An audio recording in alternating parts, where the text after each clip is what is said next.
Hello everybody, good morning and welcome to the United Stands. I'm Mark Goldbridge and this is your latest Manchester United news. As Manchester United close in on a transfer for Frimpong, we'll also have the latest on Branthwaite. Some people turning their back on that deal because he had a bad game last night. I find that incredible. So you wouldn't take Van der Ven because he had a shit game against Newcastle. Weird take, we've got the latest on Branthwaite as well. Also, Sir Jim Radcliffe is demanding one big change as he tries to get this Man United project up and running. We'll talk about that as well. Donny van der Beek is coming back. He's on loan. They don't want him. They're sending him back. What does that mean there? And also, could Ten Hag be heading back to Ajax? Apparently, he's their priority number one to be their new manager. We'll have all that as well. And also, look, it's a news show. I want to get into the news. I want to react to the news. That's what we're here to do. Last night, we had to speak about other things. There is a bit of personal news I've got to give you later in the show because I know we have a great community and, you know, there's no doubting that, but there is something we need to announce. And this is going to be the best place to do it. So we'll do that later in the show because we're here to talk about Manchester United. As many people don't understand, that's what the principles of the United Stand has always been. Real fan opinion, discussing different things, discussing the news, discussing the club that we love. That is at the core of everything we do. And that is what we're here to do this morning. So thank you for your support. And thank you for those who are intelligent enough to grasp it instead of being morons. Anyway, let's get on with it. Great show lined up. Why is the hotometer here? Because it's a legend. Shane Smith says the hotometer. This is the real star of the United Stand. What is the hotometer? Well, it's been around for years. It's had a hiatus. It's been away for a while. But the hotometer is basically from classic transfer windows of the past, where we rank players by out of 10 how likely they are. You'll know I rank everything in my life out of 10, whether it's breakfast, funerals, or, you know, a pint. And that is the principle of the hotometer. We rank every transfer out of 10 on the most likeliest. Now, we did this a month ago. Just keep it there for the moment. This is from a month ago, from the last international break, based on what we read in the news, what we get told from sources, and, you know, just general feeling. Michael Elise, we're in advanced talks with, and we have been for a long time. Todibo and Branthwaite are the two centre-backs the most favourite. But in at 4, Frimpong, a month ago, was 6 out of 10. Why was he 6 out of 10 a month ago? Basically because we know Ten Hag really likes Frimpong. He tried to buy him in his first summer. He tried to buy him in his second summer. We also know from Fabrizio Romano that Man United are massive admirers of Frimpong and have looked at trying to do for a deal with him before. And Frimpong is very likely to leave Leverkusen this summer. So a month ago, he was considered 4th favourite, you know, months out from the summer transfer window. So why is he now considered to be a close transfer? Because there has been further developments. We're now into April. So the latest news around Frimpong came in from Germany yesterday, from Christian Falk of Bild, who's very good around German news, saying that there is concrete interest from Manchester United in Frimpong. How accurate is that information? Well, as we understand it at the moment, United are not denying, from a club sense, that they admire Frimpong. So, you know, we scouted 200 right-backs before we bought Wan-Bissaka. What's the new news around this? Well, the new news around this is that it's believed that Arsenal and Liverpool are out of the race for Frimpong.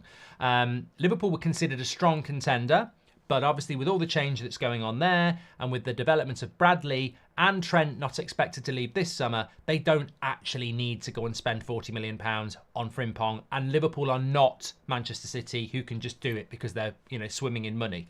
So Manchester United are now considered the Premier League number one likely destination for Frimpong. There are other interests. Real Madrid have been mentioned, and of course Bayern Munich have been mentioned, which is where Christian Falk comes in because he is very close to Bayern Munich. And the fact that he's saying that Man United have made a concrete interest in Frimpong is very, very interesting. He has a £40 million release clause.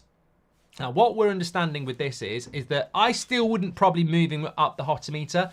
You could technically put him up to 7, but I don't want to tempt fate because I'd really like the player to come to United. I think if anybody's been watching Frimpong this season, which I'm sure many of you have done, he just won the league with Leverkusen. Why would he want to leave Leverkusen? They're going to be in the Champions League next year because ultimately, I think Frimpong has passed his sell-by date at Leverkusen in relation to the Premier League, I believe, is where he wants to be. And I think Manchester United is the right destination for him. Manchester United have to get that deal over the line. Some people say that Frimpong would struggle in a United side because he's more used to being a bit more of a wing-back. I disagree. I think anybody would struggle in a current United side. I think the way we want to play, I think Frimpong would be very transformative. We want our wingers to be more creative. We want to create for our striker, and Frimpong would certainly do that. And this is a player that Ten Hag really likes and United really like. So I've got no concerns about whether Frimpong would settle in at United. I think it's too simplistic to say he wouldn't work. He's more of a wing back. He would work, and I believe he would work. And so does Ten Hag, and so does Manchester United. So he's definitely our number one priority at right back. Does it mean we're going to get him? Now look, if Erik Ten Hag stays, I think there's a very high chance that we will sign Frimpong. Because £34 million for a player of that quality in a position we want to strengthen, it's logical to do it. And it would make a massive difference to how we want to play. So I think that if Erik Ten Hag stays, this is a deal that Manchester United will do. But as we know, I can't sit here and say I think that Ten Hag's definitely going to stay. And you can't tell me that Ten Hag's going to stay. And this is where some people will get irritated. We are reacting to the news. We are giving opinion, of course. But we can't sit here in a situation, and the reason I brought the hotometer in is I can't say we're going to sign those 4 players. Now, some people will. Some people pull it out their arse. We put a lot of work into it. We speak to a lot of people. We also read and take into a lot of things into account when we're putting that together. Michael Olise is number 1 because we've held those talks. Like, he's got a release clause. He's high priority for Man United. He's definitely a player that United want to bring in. Todibo and Branthwaite we've spoken about. We can talk about Branthwaite more in a moment because there is some new news on him. And Frimpong, as for all the reasons I've said, is high priority. But if you sack Erik Ten Hag, that hotometer becomes the unknown meter because we don't know what the new manager wants to do. Erik Ten Hag came into the club 2 years ago. There was a list of players ready to go. Akanji was one of those players. There was a couple of others that ended up going to other places as well. Erik Ten Hag walked in and went, I don't want Akanji. And Man United had done all the work on Akanji and others, and Ten Hag said, I don't want them. And the list went in the bin. So that is accurate as of now, or as accurate as it can be. But if we sack Ten Hag, you probably throw it in the bin, because is Potter going to want Frimpong? Is Southgate going to want Frimpong? Is De Zerbi going to want Frimpong? I don't know. I don't know. And that, to me, is the big question mark, is that, yeah, I think Frimpong's very exciting. I think it'd be a very good signing for United.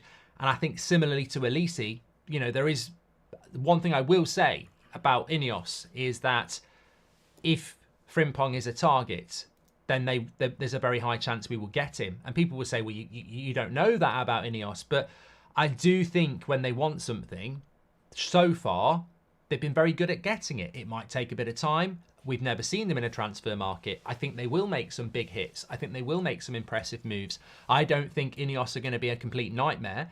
I just don't know how successful they're going to be. But if you want Frimpong, if you want Olise, then you better probably want Ten Hag to stay, unless these are signings that INEOS are deciding for themselves. And we don't know that, and we won't know that until the summer. Now, interestingly, I forgot to bring this into the show last night. There was a running poll going on about Ten Hag in, Ten Hag out. I took a note of it. 70% of you wanted Ten Hag to stay last night. I'm encouraged by that. I'm encouraged by that. You know what? I'm not Ten Hag out. I'm Ten Hag critical. I think you've got to have your head up your arse if you're not Ten Hag critical. I stand by everything I said at the weekend. I felt the way he picked his team, the players he kept on, the players he took off. You know, I don't agree with that, but I'd still rather keep him and remove some players than bring in a new coach. And I think when I look at that list, I think there's players there that fit the profile of what we want. And I don't want to miss out on those players. I want them to come and be part of our future. So, look, I don't know whether Ten Hag is going to stay. We've got a bit of news about that in a moment in relation to Sir Jim.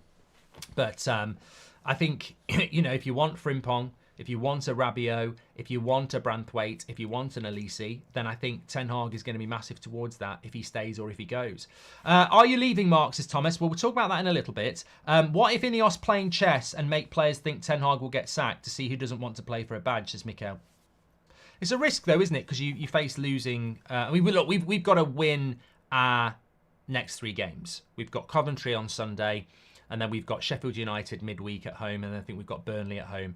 You win those 2 games, the league looks better, and you're in an 3 games, and then you're in FA Cup final as well. So look, there's that. Just like I thought with Anthony and Amrabat, I feel Frimpong is destined to struggle in the Premier League. Bad vibes and doesn't help. He's Dutch, says Duncania. You're entitled to your opinion. Sultan says, good morning, Mark. You should try doing the hotometer for most likely to leave as well. Well, Sultan, I think we call it the shitometer, don't we? Rasmus won't shoot. Could we play McTominay at 9, says M Stan. I mean, I'm just not seeing this. I'm just not seeing Rasmus being in a position to shoot. So I don't agree that he's not shooting. And just wanted to say, with all the unwarranted hate towards you right now, Mark, we are all with you. Unwarranted hate and threats are never justified, says Liam. I'm going to address that a little bit later. You know, you've got to take on, I was on TalkSport today and I was asked directly about it. So you've got to take, you know, you can't say we're here to pass opinion and then not give response to stuff. We'll talk about that in a minute. Mark, if we get rid of Eric Ten Hag, the players win again. This is spooky as well. So, okay, that's the latest on Frimpong. Personally, would I take him? Yes. I think that I don't want to oversell him and say he's the best right back in the world, because, you know, you don't want him going Real Madrid or anything like that. But I think he's perfect for the Premier League. I think that when you look at the success of people like Kyle Walker and Trent Alexander-Arnold and Trippier, you know, very different types of right backs. But I think Frimpong embodies 2 or 3 traits from those 3 players. He has got pace. He has got creativity. He's brilliant going forward. And he's very good in the link-up play. And I think defensively, we've seen what we can be with Wan-Bissaka. But we're Manchester United. We can't just have a defensive right back. I like Wan-Bissaka. I think he's a very good right back. But he's a defensive right back.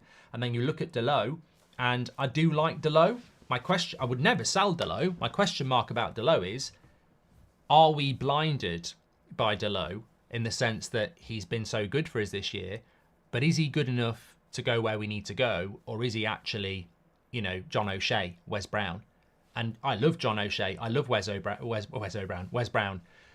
Maybe Dalot is that. Maybe Dalot is the guy, the Phil Neville, the Wes Brown, that, you know, massively important, plays a lot of games, but when you've got your best 11, does he actually start? And that for me is, Dalot is massive. He's been so good this season and he's a massive part of our future. I just think he needs a bit of competition. And there's no point in going, Dalot is our right back, let's go and buy a backup right back. I believe if you want to be the best, you've got to buy the best in class, and let them compete. I would buy the best right back you can get to compete with Dalot, and then let's see who ends up being the right back. And that's why, for me, Frimpong would be really good. Shane Matthews says, we only have to beat Coventry to guarantee Europa League football. I mean, I've never heard of this, Shane. Can we get some... I can't do it live, but it's the second time I've heard it. And in my mind, it's completely wrong.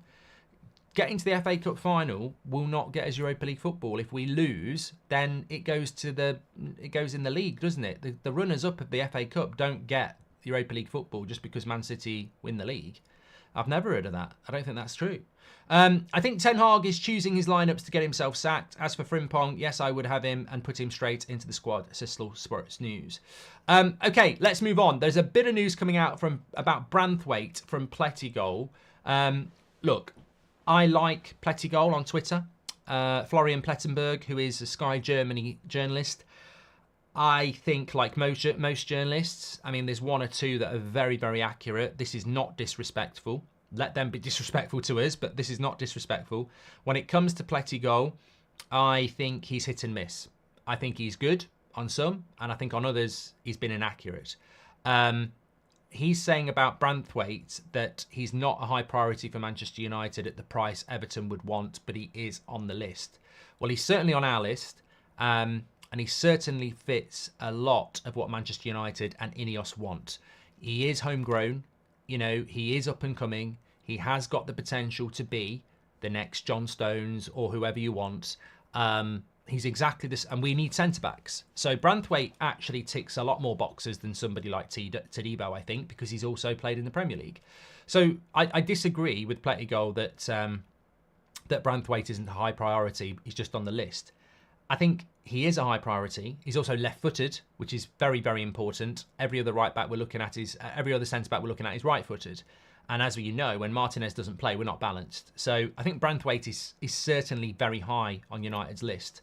I think what we're getting here is, and we have to be eyes wide open to it, is that we haven't got a massive transfer budget.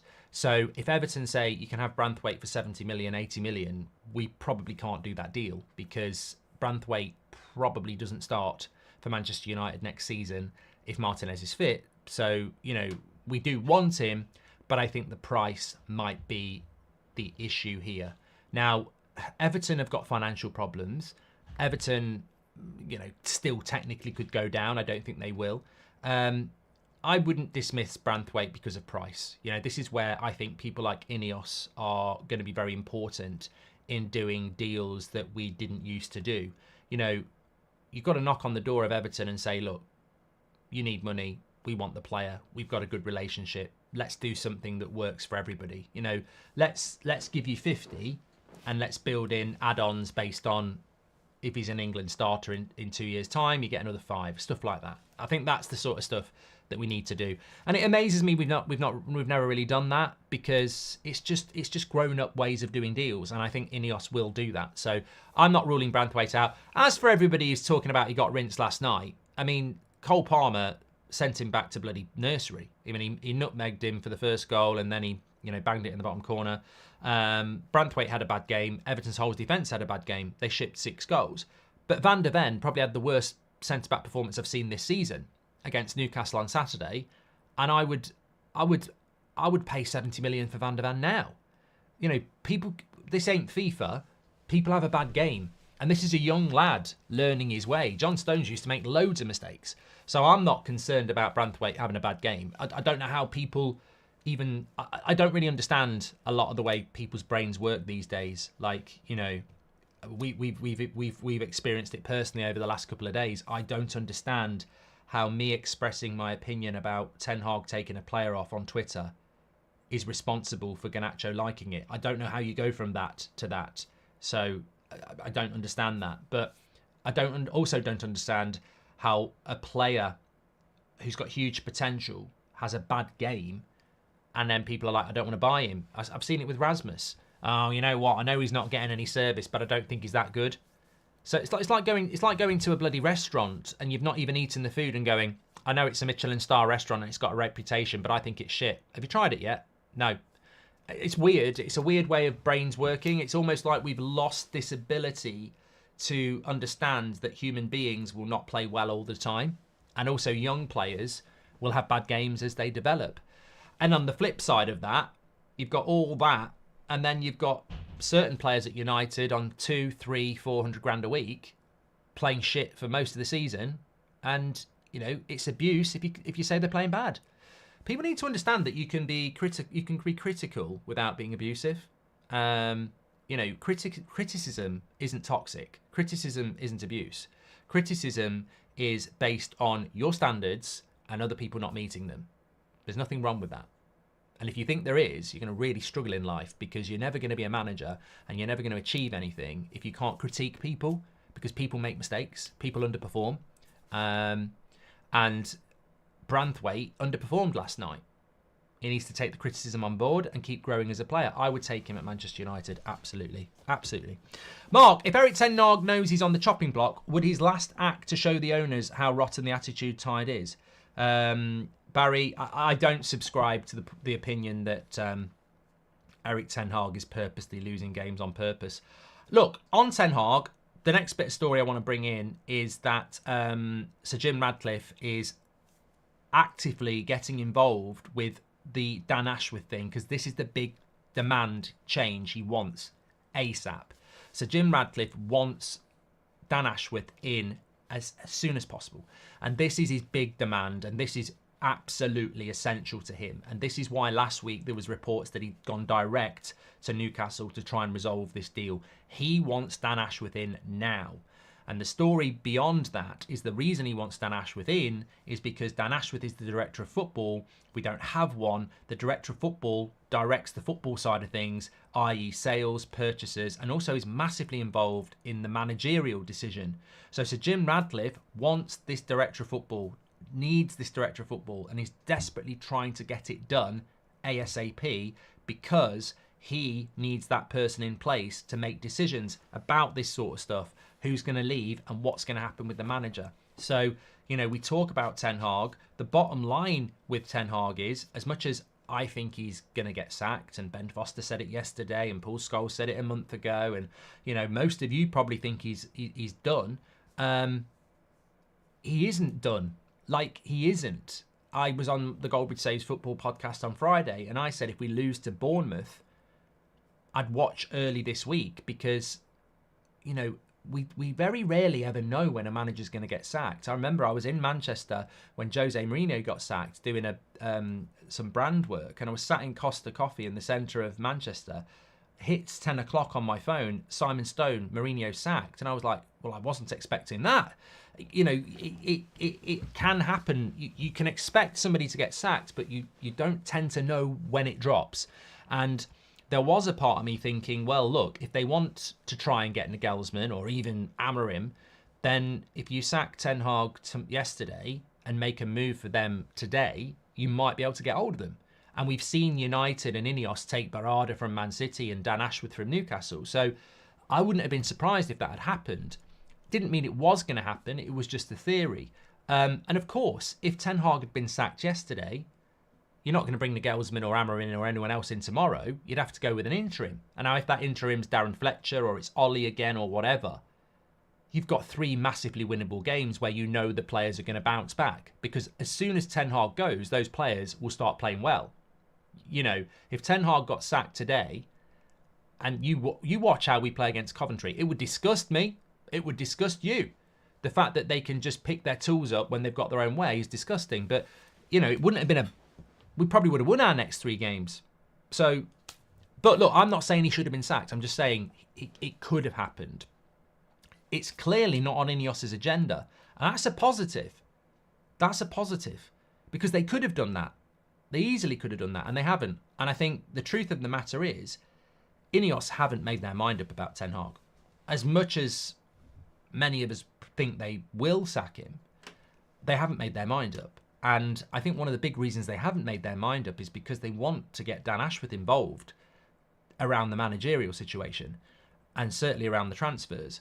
So I think that around the manager, I know 70% of you want him to stay, but whether it's right or wrong, I still think this strategic review, whatever you want to call it, is ongoing. Now, that might not be a bad thing, because when Ollie was interim, Woodward said, strategic review, we'll assess it in the summer and we'll get the best manager we can get. And in the March, he was outside Old Trafford with us, singing Ollie's at the wheel, giving him a new contract. So, you know what? Maybe the fact that INEOS have said, we're going to take our time, we're going to look at this, it might work. But of course, we are in this limbo. And of course, I suppose the way I would look at it is, I think they'll sack Ten Hag. But if Sir Jim Radcliffe's saying he wants Dan Ashworth involved around all this, then the longer it takes for Dan Ashworth to come in, the more naive it is to sack Ten Hag. I mean, if Dan Ashworth can't start till June, he can't really start doing the managerial search till June. I think that's too late. I think you're writing next season off if you do that. Personally, what I'm trying to say is, if Dan Ashworth comes in June, and Sir Jim says, if you decide in June you want to sack Ten Hag, we'll back you. If I was Dan Ashworth, I'd say, but all the good managers have gone. You know, we've got so much to do around transfers. I personally think let's stick with Ten Hag, and then if it goes badly, then we can get rid of him in Christmas, whatever, and there'll be different managers available. We'll be at the front of the queue instead of at the back of the queue. We're at the back of the queue now. If we sack Ten Hag in June, we're right at the back of the queue. If we give him that extra time, which a lot of people think he should get, and it goes wrong, we can get rid of him and we're at the front of the queue. As long as we buy players that we're happy, and because many of you would say, well, but then you're wasting a summer on Ten Hag, but we're not. Because the whole point of the new Man United is that we're not just going to buy Ten Hag players, we're going to buy players that the director of football, the CEO agree on. So sacking Ten Hag at Christmas, if it goes bad next year, isn't as impactful, because every signing we make will be a club signing. So I don't think that's necessarily going to happen. But if INEOS are really about strategic review, taking their time on it, then I would bring Dan Ashworth in June and say, take your time on it. Actually look at the situation. because we can always sack Ten Hag at Christmas and be at the front of the queue for next year. So, look, be interesting to see how it pans out. But that is why Sir Jim Ratcliffe is so focused on getting Dan Ashworth in. My big concern about it is how impactful it's going to be on this. But what I do know is that in relation to Elise, Todibo and Frimpong, conversations are at an advanced level. So that doesn't mean we're going to get them. You know, we were at a very advanced level with Kim Min-jae, and he ended up going to Bayern Munich. We don't know. I can't say we'll get all three. I can't say we'll get two because I don't know how INEOS are going to work in the transfer market. I have a confidence that it's going to be better than the past, but I'd certainly say three of those top four remain, like we said a month ago, very likely. I don't necessarily understand why Elise is so likely. You know, do we need another winger? Yeah, we'll have to wait and see. Vijay says, deluded, you understand doesn't represent all fans. I know, mate. We've basically been saying that for 10 years. Vijay, you don't have to watch. It's free to watch. You don't have to watch. There's other things you can read. There's other websites about Man United. You can go and watch those. We don't represent fans. We don't speak for fans. We just started something that people liked and still like and enjoy watching. Off you go.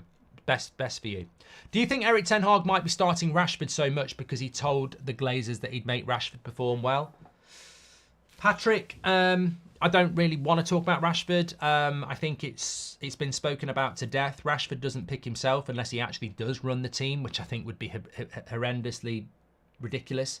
I don't know what Ten Hag's Rashford obsession is. I mean, rumours are even out there that Rashford doesn't like Ten Hag. So I don't know why Ten Hag picks Rashford. I don't know why he picks Casemiro.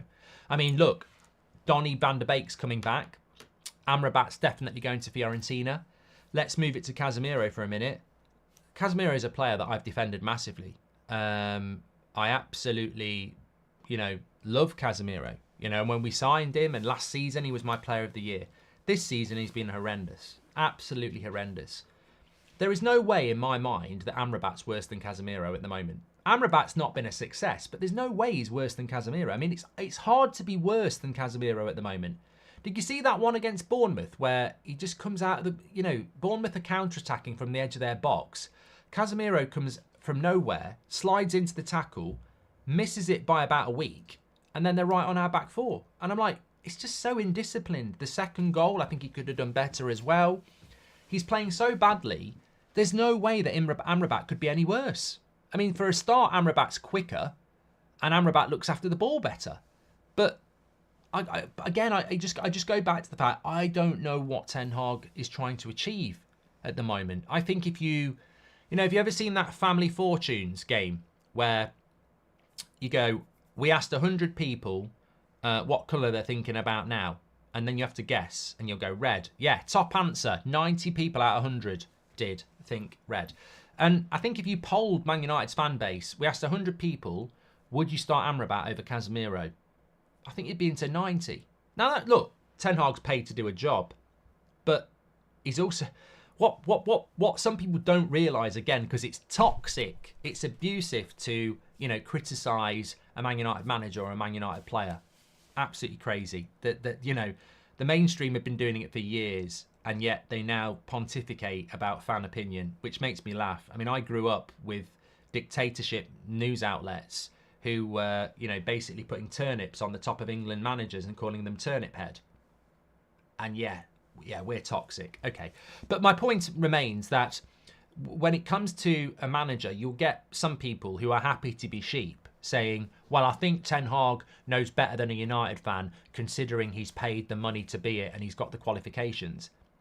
But you get the Man United job to be scrutinised. And no manager's perfect. And many managers aren't good enough for the role and get sacked. So you don't get paid to be Man United manager for everyone to get down on their hands and knees and say, oh come all you faithful, everything you say is true. You get paid the big bucks to turn Man United into winners. And when you don't turn them into winners, you get scrutinised. And I don't understand a lot of Ten Hag's decision making at the moment. I think he was wrong to sub Garnacho off. I thought he was absolutely wrong. I think Rashford should have come off. I think Casemiro should have come off. I think Mount should have come on and Ahmad should have come on. And I think most people would agree with that. But it's not just the Bournemouth game. Look at it tactically.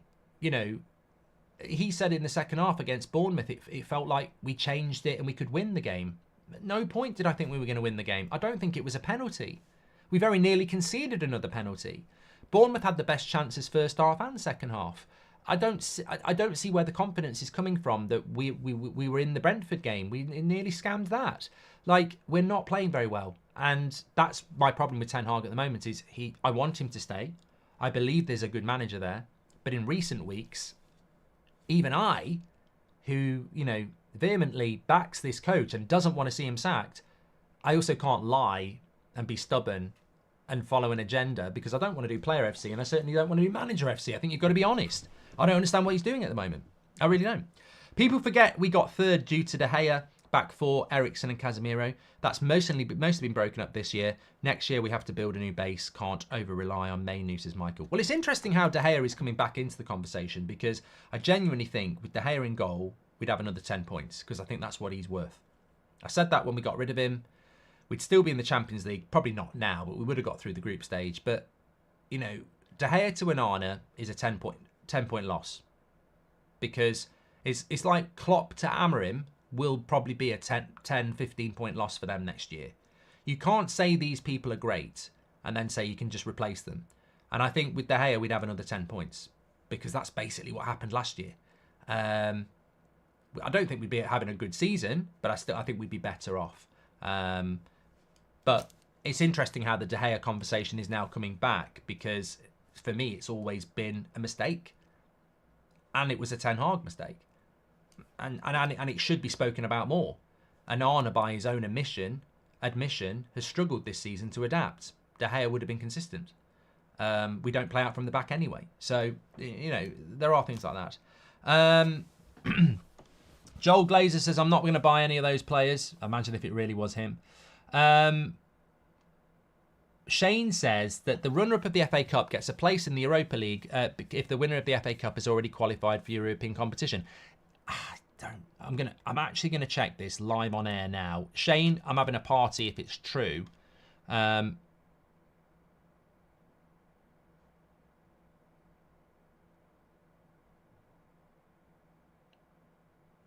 Does FA Cup runner up qualify for Europe? The winner of the FA Cup qualifies for the next season's UEFA League. If the winner of the FA Cup has already qualified for a European competition, then the Europa League place goes to the runner-up. Oh, come on! Get in! Get in! Is that true? Oh my God! No, I don't know whether that is true. Now I don't know whether it's true. It looks like it's a crap Wikipedia page. Well, it's on Wikipedia, FA Cup, but there's hardly anything about it. But it says the winner of the FA Cup qualifies for the next season's UEFA Europa League. If the winner of the FA Cup has already qualified for European competition, then the Europa League place goes to the runner-up. If the runner-up has also qualified for European competition, then the Europa League place goes to 6th or 7th place, depending on who won the Football League Cup. Wow. I mean, I think that's the happiest I've been in ages, but I still don't know if it's true.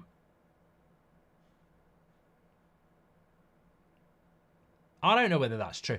That is like one of the top answers on Google. Now, this has turned into something completely different. Runner-up of FA Cup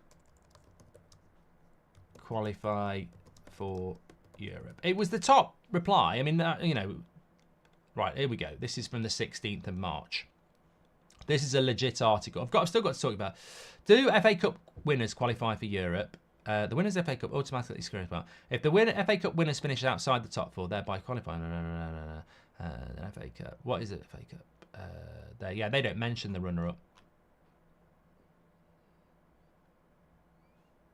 I don't know. Do the losers of the FA Cup?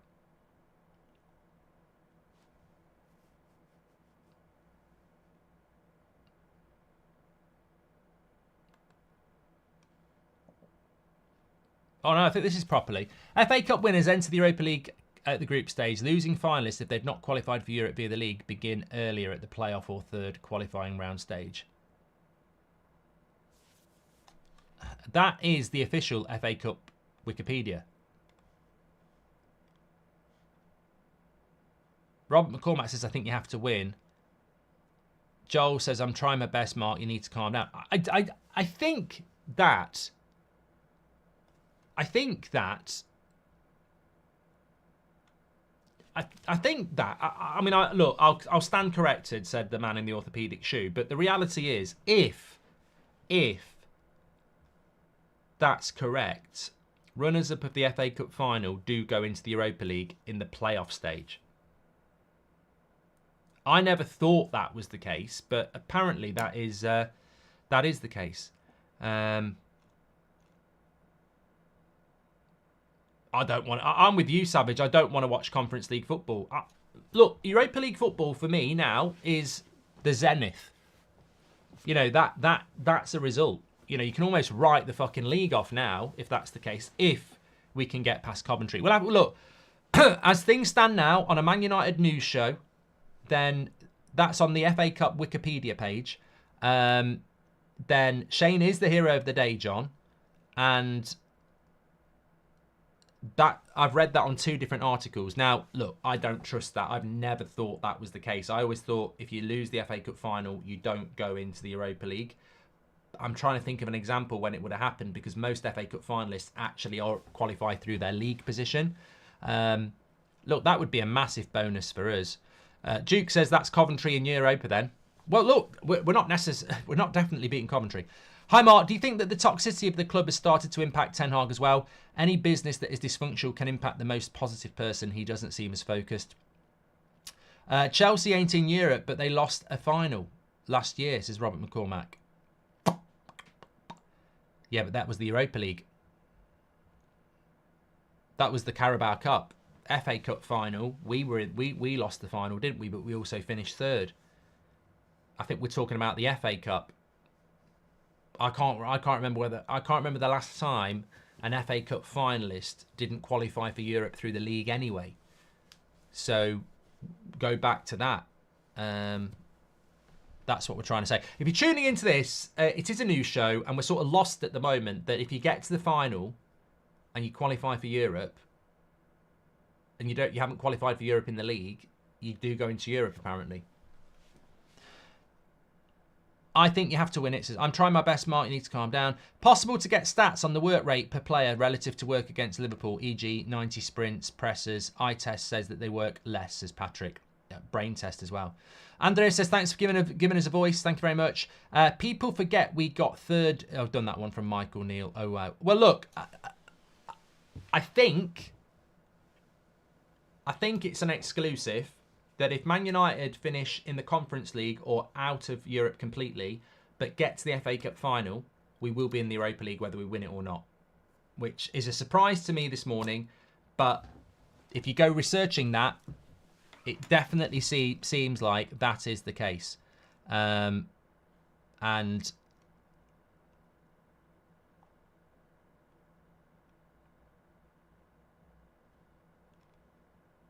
that is on the FA Cup Wikipedia page,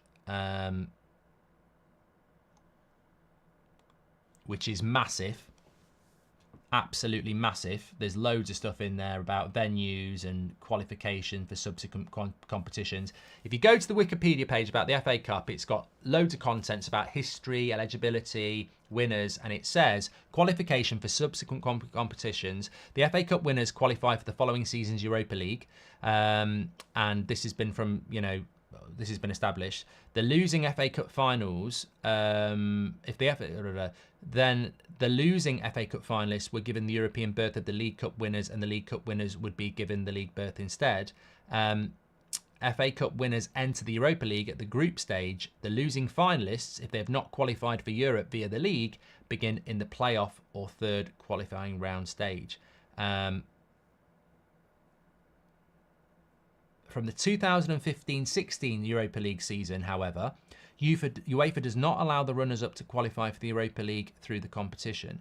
If the winner of the FA Cup has already qualified for European competition through their Premier League position, the FA Cup berth is then given to the highest placed team in the Premier League who has not yet qualified for European competition. See, that doesn't make any sense. So they've changed it.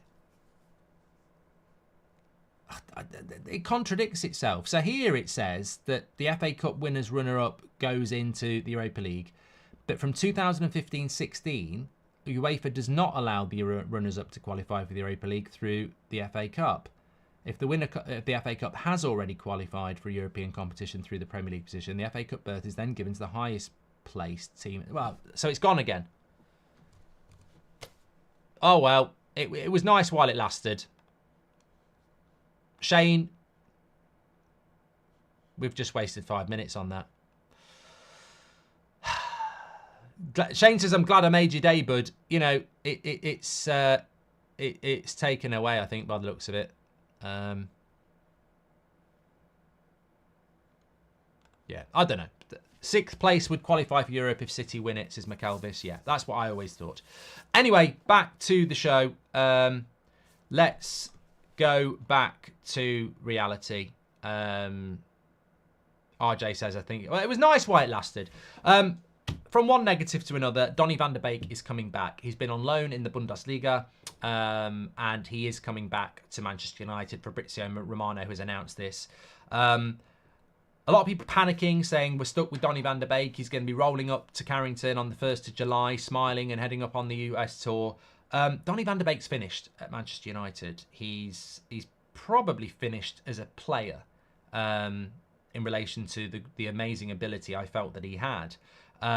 But look, I'm not worried about Donny van der Beek because this is prime INEOS territory. Like, if this was the Glazers, then I think it's fair to say that what would happen with Donny van der Beek is that he would be, on tour, part of the squad.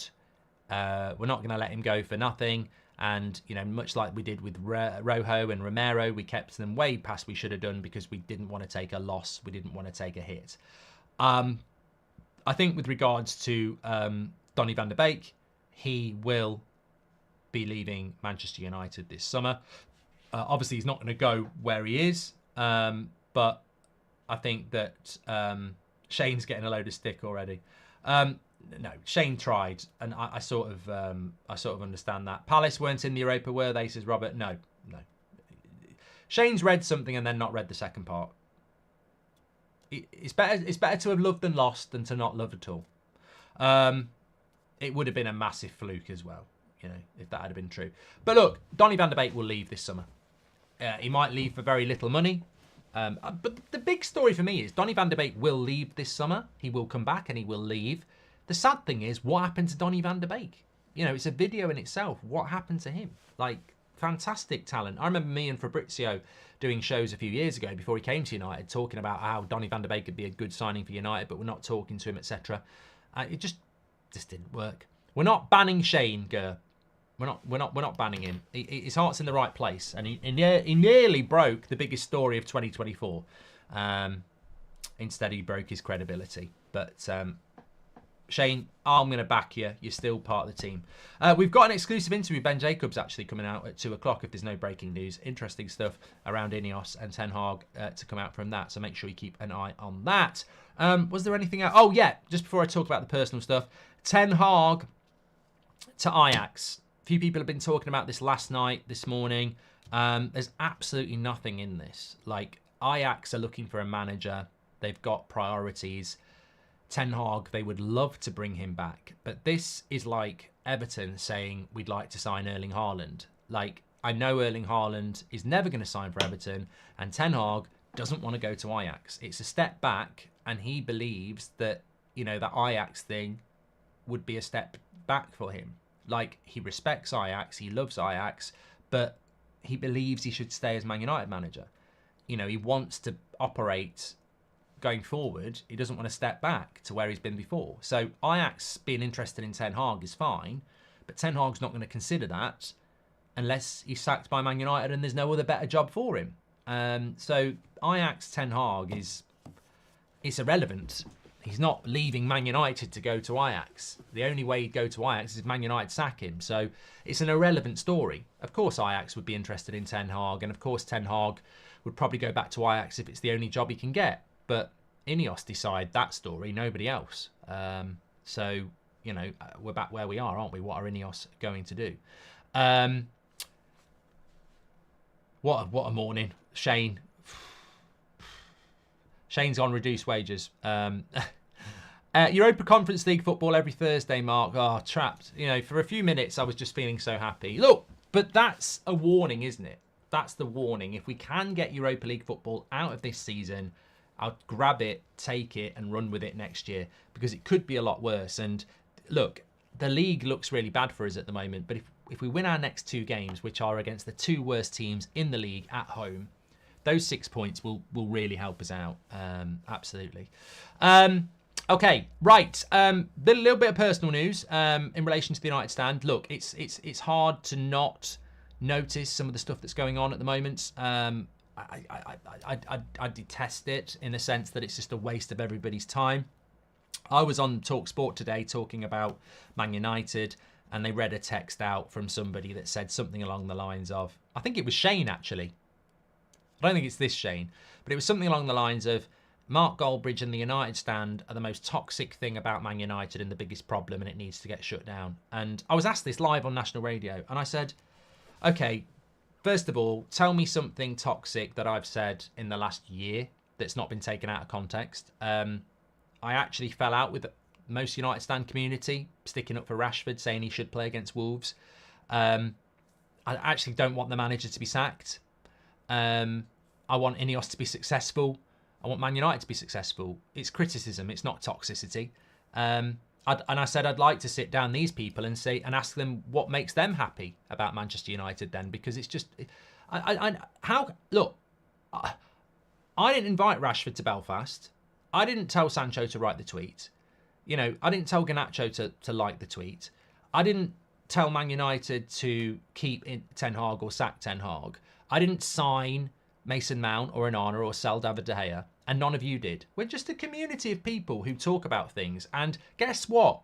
We're not rounding people up, forcing them to watch it. It's just a community. And if you don't like it, block it, don't watch it. But it's 2024. Stop thinking that you can cancel and shut things down that you don't even understand. Grow up. There's far more things to worry about. In 60 years, you won't be here. Or some of you will. But 100 years, none of us will be here. Are you really going to waste time about something you don't understand and don't like? Just get on with your life. It means nothing. It means absolutely nothing in the bigger picture. There are so many good things in life to go and enjoy. And trust me, if I or anybody involved with the United stand had any power over Man United, do you think we'd allow to keep happening what's happening? All we want to do is get back to where we were. I will happily stop doing the United stand, but I'll make this pledge. If we win a Premier League title, if I get to see Man United win a Premier League title or a Champions League, I will happily say that's it, I'm walking away. Because that's all I want to see happen. I just want to have that moment with this community, and then that's it, job done. So, you know, that's absolutely fine. There's people like, I got sent something last night about a petition to ban the United stand from press conferences. If you want to sign the petition and you don't want us to go to press conferences, we just won't go. We only go because we've got a community, and a lot of people quite liked the fact, even going back to the Flex days, where we were asking a question better than the people in the journalists because their questions are crap. So we only went in there in the first place to try and give fans a voice and ask questions. And we've never put our hand up and said, why do you keep picking Rashford, you crap coach? It's always things that are, you know, thought through. So if you don't want us to go to press conferences, we won't go. It's as simple as that. You know, the United stand is not dependent on access to Manchester United. We've had one interview and we've been to a handful of press conferences, and we've built the biggest fan community in the world. We're not dependent on that. You know, Luckhurst and co shit themselves if they get banned from the press conference because their whole existence is dependent on, you know, handouts from the club. We're not dependent on that. So if you don't want us to be in there, it's fine. No one's going to cry about it. It doesn't really matter. We are not about that. It's not dependent on that. I think there's advantages from it. You know, I think it's nice to be able to get in there and ask a question from a fan's point of view instead of somebody that doesn't even support the club and has gone to university and just works for an outlet that's run by a billionaire who basically just wants to manipulate elections and stuff like that. But, you know, if you don't know how the real world works, that's up to you.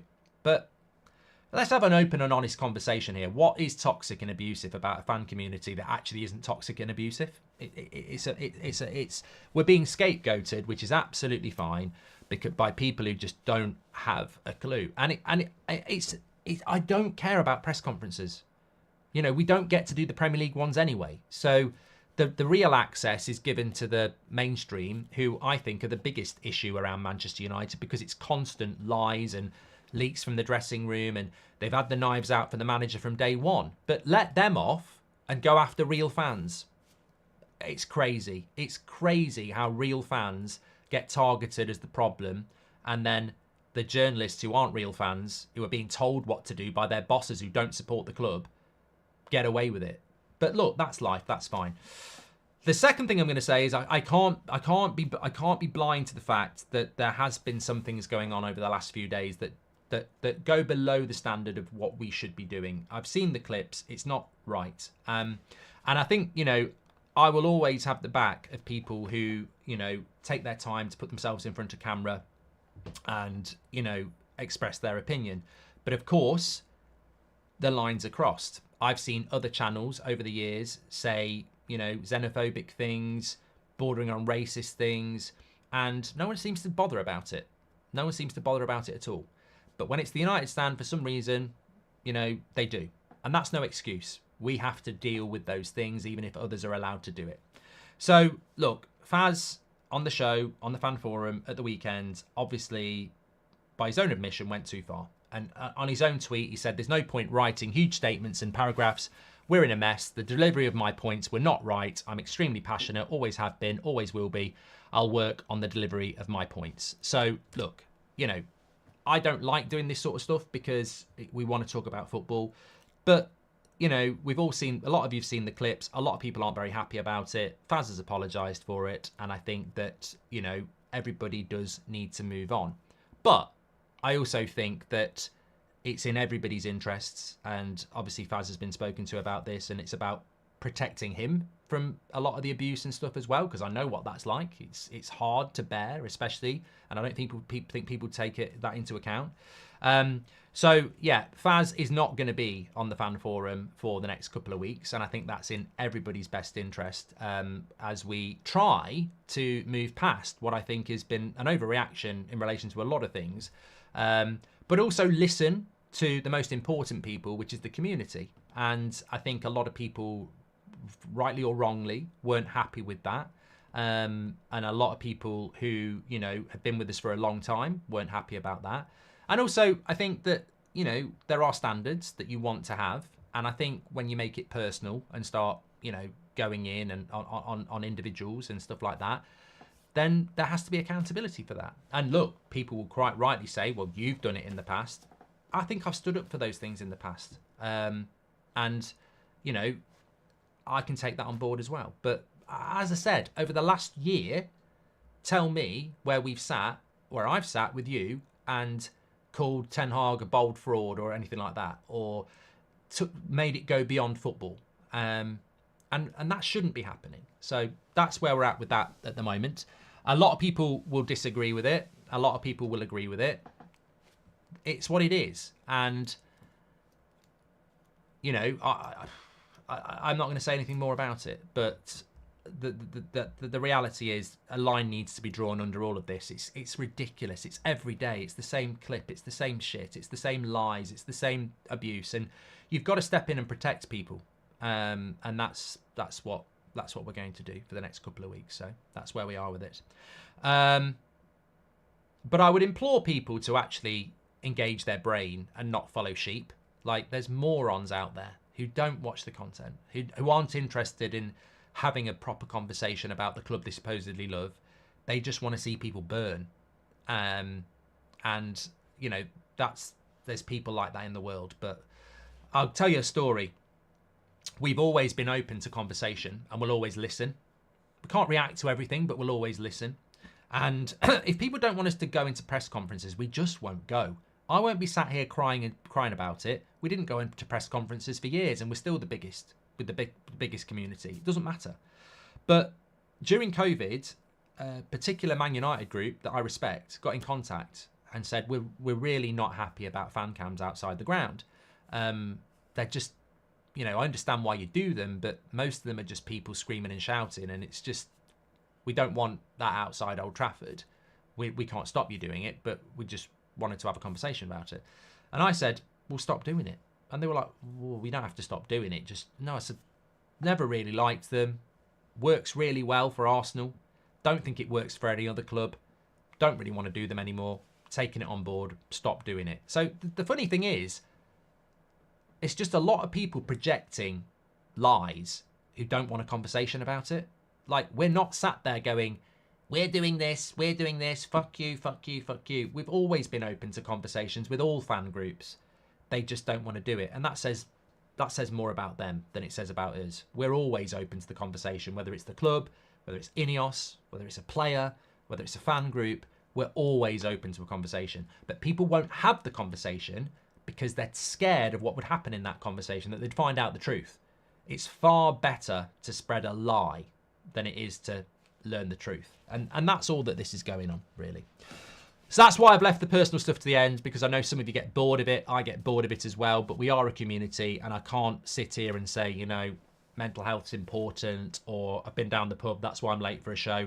We can't have a personal relationship as a community and then ignore some of the stuff that goes on and not have a personal conversation about it.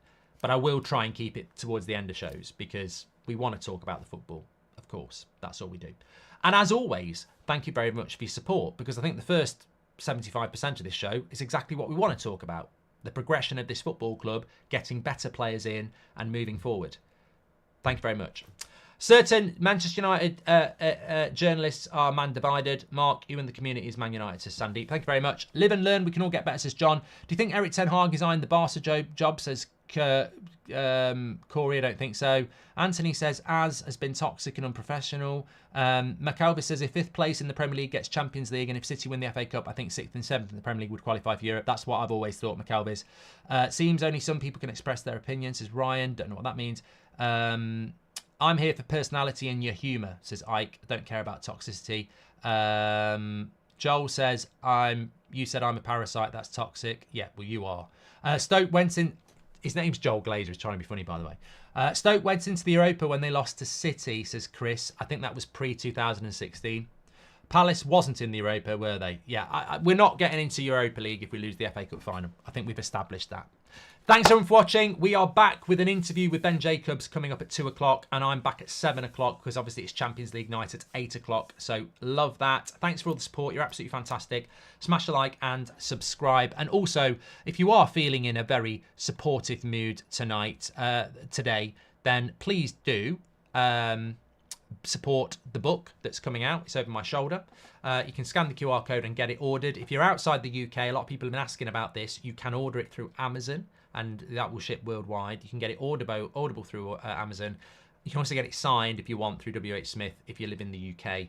And we are going to have book signings and a bit of a tour going on as well. So please do pre-order it. If you like the community, please do support it. Thanks everyone for watching. Take care. Speak to you all in a bit.